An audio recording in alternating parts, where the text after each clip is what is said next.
Good morning and welcome to the program. Today we are highlighting organizations that impact the lives of youth in a very positive way. Today's guest is Lieutenant Rodney Rowland from the Dunn Police Athletic League. We appreciate you for coming on the program to talk about these timely issues that impact our youth. Glad to be here. Now, exactly what is the purpose of athletic leagues? The Police Athletic Leagues was first developed to bring the police officers, the youth, and the community together in some activities that would keep the youth off the streets and out of trouble. I think it's important. I think it's important for youth to see police officers in a positive way, that you guys can really be their pal, their friend. That's correct. Building trust. And I know a lot of times young people get involved in things they shouldn't get involved, and they see the tough side of what you guys do. But there's a human side to what you guys do, a compassionate side, a friendly side, and I think it's wonderful that the two are coming together. Let's talk about some of the activities that take place here at the PAL. Okay. We first started with softball, and when we moved from softball into flag football, we do basketball, wrestling, boxing, martial arts, and track and field. Why are sports important for youth? What impact do these recreational activities have on young people? It's a drawing card that brings in most kids that are naturally drawn to those particular sports to come in and kind of break down those barriers between adults and police officers and the youth. Mm-hmm. How many youth are involved in this particular chapter here in Dunn? In Dunn, we average around 400 youth that come through a year. So what can a youth expect? What can they expect when they sign up for this wonderful organization? When they sign up, they can expect the folks here to care about them. I always try to find out as much about each kid that I deal with as possible. That way we know how to work with those kids. And we give them some, we actually let them have fun in what they do, as well as learn. Well, that's important because we know kids want to have fun, but also education is important too. So blending the two together, programs that build up their bodies, because you know when we were kids, we played outside all the time. Yep. That was the thing we did, but now a lot of times kids stay inside. We hear a lot about kids being overweight, so I think it's important for them to get out and play, and I think this is a very safe environment for these young people.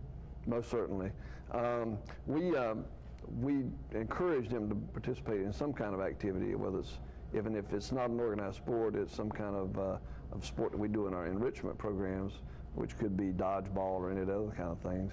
Also, we tie in our educational piece. We have after-school tutoring, computer lab, and we also work very close with our local school systems, and we help them in some of their programs as well at school, and then vice versa. They help us sometimes after school.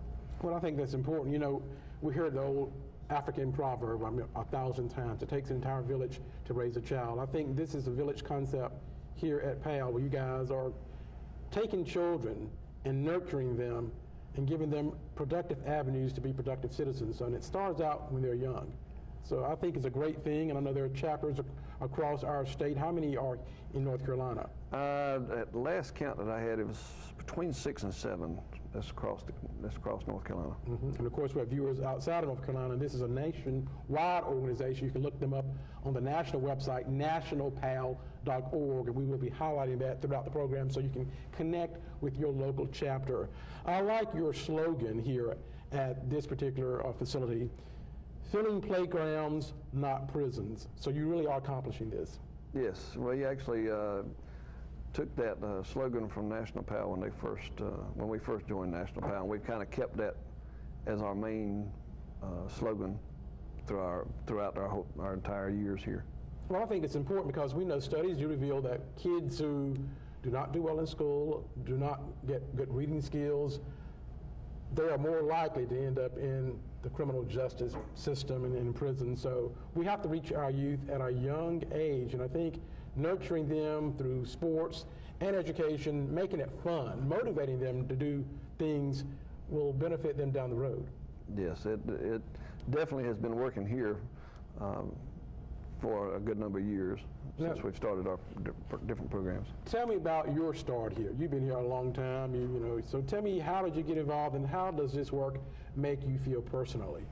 When I first started in law enforcement in '88, I was part-time in Benson, and I came to Dunn, which was where I lived in '89. I've worked in patrol and criminal investigations. We used to see drive-bys where 18-year-old would get shot beside the road, drugs, and we kept seeing a repeat offender. I did anyway. Kept seeing repeat offenders, and they were older, and then they kept gradually getting younger. And I was like, man, you know, this is something could be done. And as it would have it, our lieutenant over community policing at the time, which was Pat Godwin, talked to one of the officers and introduced to him a police athletic league, which was never done in this area before. And when he introduced it to him, he didn't really know anything about it, so he came and asked me, and I was on patrol at the time. So I said, well, if you need any help, I'd be glad to help you. And shortly thereafter, he solicited my help, and we contacted other police departments who were doing the same thing, and that's how we got started. Well, I'm sure it makes you feel good because you are planting little seeds in these young people, and they see you as a role model by you being a police officer, but also they see you as a friend and someone they can talk to. Again, studies reveal that when people or young people have an adult mentor in their lives, they do better. So you agree that more adults need to become mentors to young people, really take an interest in what their needs are? Yeah, certainly. It comes back to communication, you know, talking to each other. Kids will listen if you're sincere and you talk to them and you share some interest in their life. Yeah, I mean, kids are looking, I think, for adults to be caring. They want the attention. And I always tell people, if you don't give your children attention, someone else will, and it will be a very negative influence. Yep. So we need to make sure that we are taking care of our children and helping them grow to be adults that can be productive citizens down the road. We'll come back and talk more about PAL, how you can get involved, and the services they offer to the community. Stay with us. We will be right back.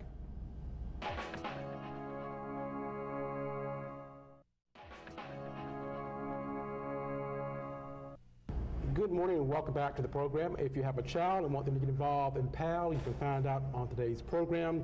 Police athletic leagues are really making a difference in the lives of children all around our nation, our state, and our communities. And today's guest is Lieutenant Rodney Rowland from the Dunn Police Athletic League. And we're talking about how can parents get their children involved, the admissions process.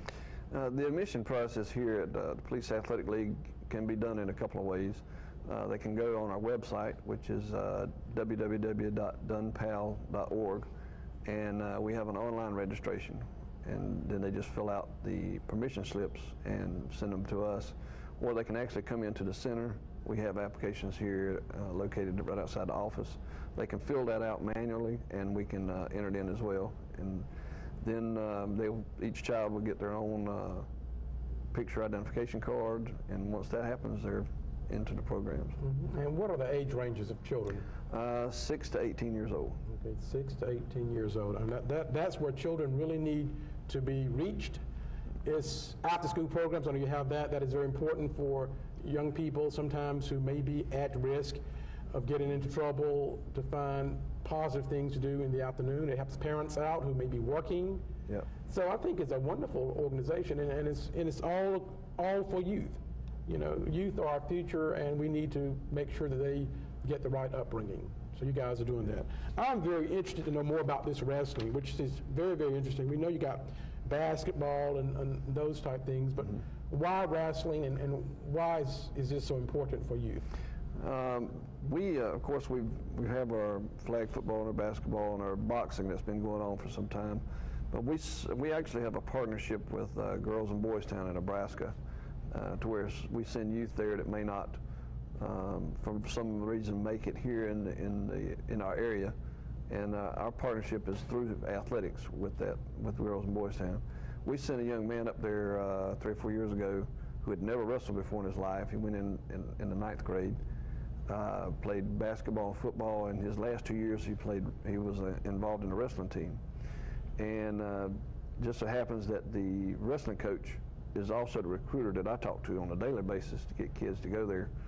And he came in second in the state in his weight class, his second year there. And between him making that milestone in his life and me talking back and forth with the wrestling coach, we decided that could be a good fit for PAL to do a wrestling program here at our center. And also it would help the high school eventually. Mm-hmm. So how do you find the particular programs for your particular chapter? I think communities make them unique to their own chapters, their own communities. Mm-hmm. How do you select the programs for this particular?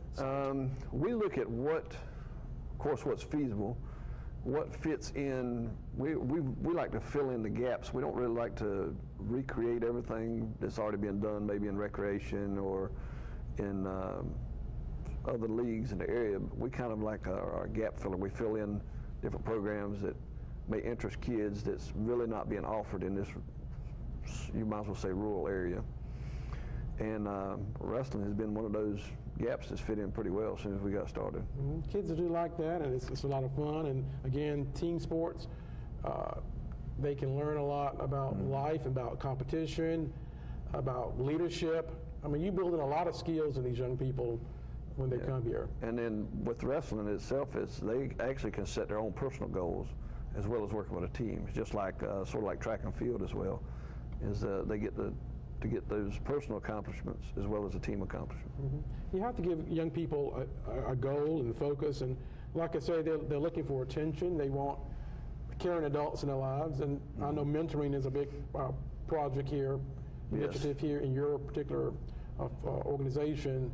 Tell me about the mentoring program. Our mentoring program, we've been doing that, but we didn't know we were doing that. Our coaches and all the people around have been working with kids, but they really didn't look at it as actually a mentorship type program.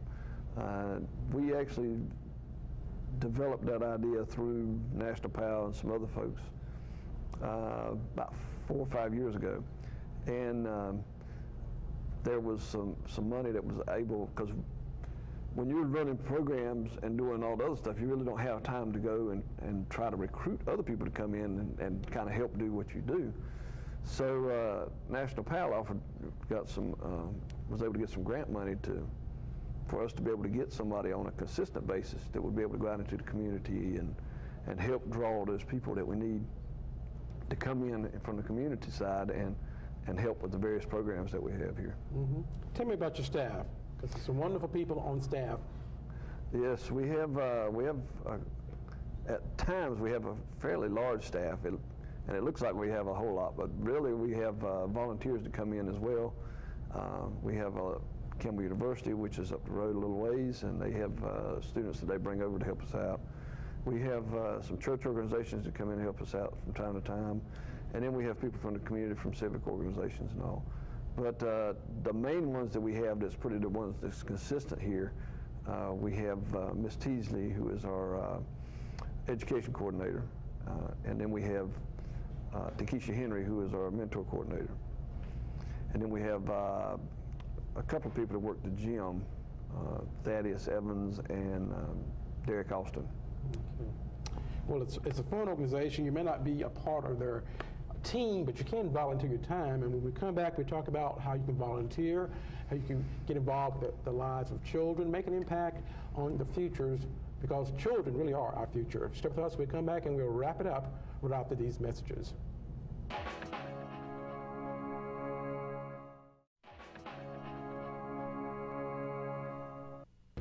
Good morning and welcome back to the program. Today we are highlighting programs that are impacting youth in a positive way, like the Dunn Police Athletic League. And today's guest is from this organization. He's Lieutenant Rodney Rowland. He is director of this organization, and we appreciate him coming on, sharing about the great work you're doing here in this community. Let's talk about volunteers. We know that they are the backbones to any nonprofit organization, and I'm sure you need volunteers at times. Certainly. We are always in need of volunteers, from helping them with our kitchen in the afternoons, helping feed kids, to helping tutor or coach some of our sports programs. Mm-hmm. So I guess people can just call you guys or look you up on the website and find out how they can get involved. Yep, we have, they can get our application off our website. they can stop in at the office, or they can actually go by the police station. They have some forms up there as well as far as being able to volunteer. And we know that how you guys fund it, because we want to keep programs like this in our community going, So tell us how people really can support you financially. We have a limited amount of money that we get from grants, and especially now it's harder and more competitive to grasp and get a hold of those grants.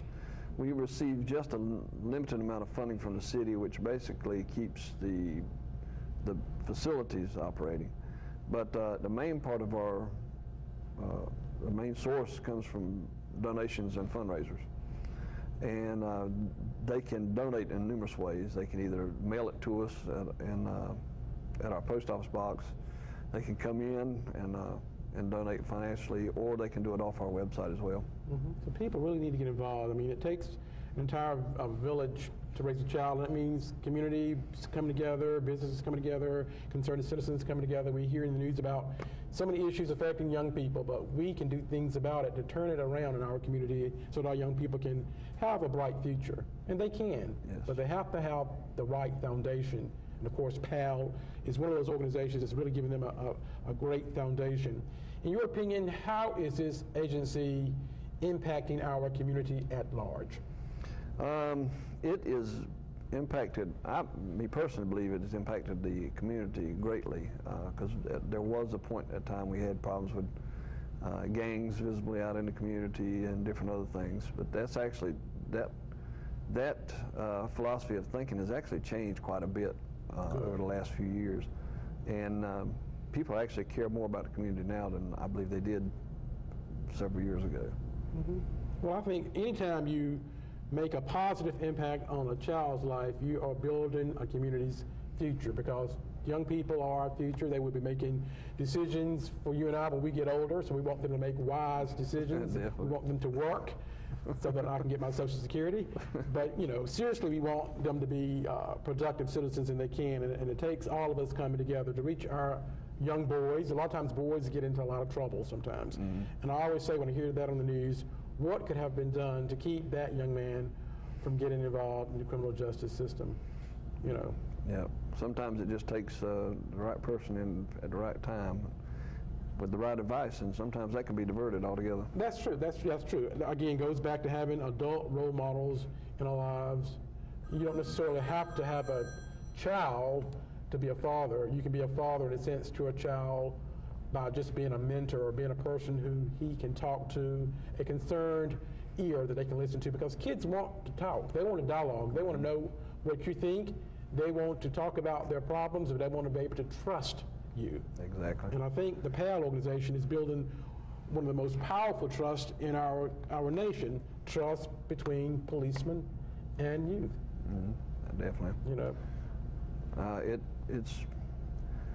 It's working here. I don't know about other places, but and when you talk to youth, then they might not always take your advice, but at least you have given them advice, and then they may come back later on and say, "Well, I wished I had listened." Right. And then you have several that actually listens and does what they should do. Well, you've planted a little seed in their mind. We all have been kids, so we know we've done things that we should not have done, even though we knew it was right thing to do, but we did the opposite. But that little voice come back in your mind from a teacher or a father or an adult mentor in your life that was wrong, and you hopefully won't do it again. Yeah, sometimes that may be the only voice they hear. Exactly. And half the time, those that get in trouble never hear that voice to start with. Yeah, that's true. What is your vision for this particular chapter? Our vision here is to hopefully one day see it expand into the surrounding areas with more centers and reaching more people in the whole entire community. I think that's very noble, and I hope that does happen, because communities, you're impacting families, you're impacting children, you're impacting the entire community. So I think what you guys are doing in the athletic activities league is something that we all need to get involved with in our local communities, and look you up on the national website, nationalpal.org. You can go on that website and they can find out where your local chapter is located. Also, it talks about the history behind the organization. It talks about the mission and how it's really impacting youth around our country. Tell me some success stories. Is something that stands out in your mind? I know without mentioning any names, but anything comes to mind of something special, a special student that you've worked with in the past? We actually have a couple that's done some remarkable things. There's one that's actually an assistant football coach. We've got 3 or 4 that's teaching in middle school and high schools.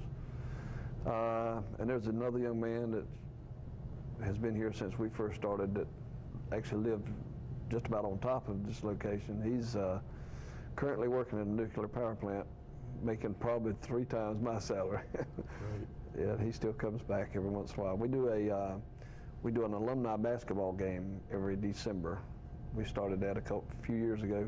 They always came home 3 or 4 days before Christmas, so we started that basketball, and they all come back and every year, and it's been a real treat to see them come back in. I'm sure that makes you feel very good that you've played an important role in their success in the future. Well, Lieutenant, thank you for being on the program, and continued success to you and your staff here at the PAL organization. Again, we encourage our viewers to get in contact with a local chapter, look the national website up, and get involved today, because you really are impacting the lives of children, and because children will be our future and making decisions for you and me too. That's all the time we have for this edition of For the Record. I'm Eric Brown. Go out and make it a super day. We'll see you back here next time.